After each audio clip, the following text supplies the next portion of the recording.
part of So Fresh, So Clean when Annie taps me on the shoulder. Yo, take that shit out. We working. Ugh. I was sure I'd hidden my earbud, threading the cord up underneath the starchy blue rent-a-cop shirt and tucking it under my hair. I hunt for the volume switch on my phone, still not looking at Annie. She responds by reaching back and jerking the earbud out. Hey! I said fucking quit it. What, not an Outcast fan? Or do you only like their early stuff? I hold up an earbud. I don't mind sharing. You want the left or the right? Cute. Put it away. We turn the corner, heading for a big set of double doors at the far end. My collar's too tight. I pull at it, wincing, but it barely moves. Annie and I are dressed identically. Blue shirts, black clip-on ties, black pants, and puffer jackets in a very cheap shade of navy.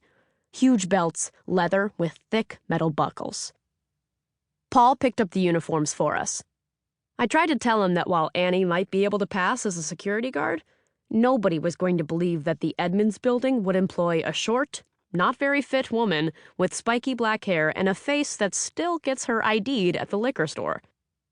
Even though I've been able to buy my own drinks like a big girl for a whole year now. I couldn't be more different to Annie. You know how some club bouncers have huge muscles and a shit ton of tattoos and piercings? You know how people still fuck with them, starting fights and smashing bottles? Annie is like that one bouncer with 0 tattoos, standing in the corner with her arms folded and a scowl that could sour milk. The bouncer no one fucks with because the last person who did ended up scattered over a 6-mile radius. We might not see eye to eye on music, or on anything because she's taller than me, but I'm still very glad she's on my side. My earpiece chirps, my other one, the black number in my right ear. Annie, Teagan, says Paul. Come in. Over. We're almost at the server room, Annie says. She sends another disgusted look at my dangling earbud. Silence. No response. You there? Annie says. Sorry, was waiting for you to say over. Thought you hadn't finished. Over. Seriously? I say. We're still using your radio slang? It's not slang. It's protocol. Just wanted to give you a heads up. Reggie's activated the alarm on the 2nd floor. Basement should be clear of personnel. A pause. Over. Yeah, copy, Annie says.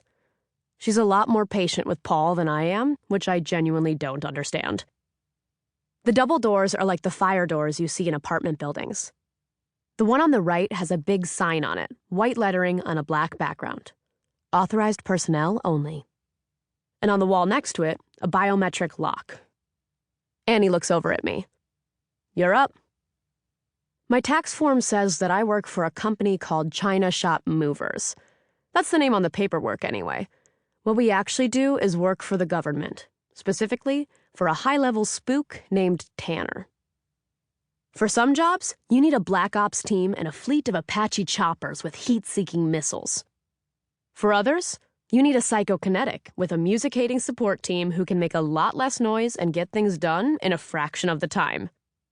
You need a completely deniable group of civilians who can do stuff that even a special forces soldier would struggle with.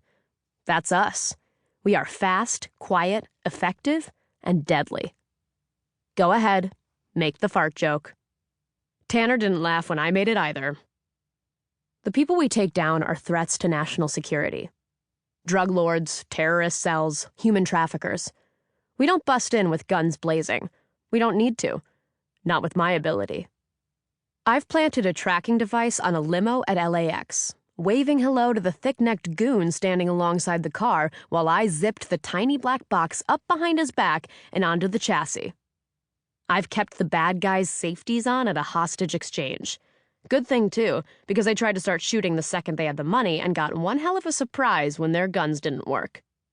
And I've been on plenty of break-ins. Windows, cars, big old metal safes. Not a problem. When you can move things with your mind, there's not a lot the world can do to keep you out. Take the lock on authorized personnel only, for instance. You're supposed to put your finger on the little reader, let it scan your fingerprint, and you're in. If you're breaking in, you either need to hack off a finger, messy, take someone hostage, messy, annoying, hack it locally, time-consuming, and boring.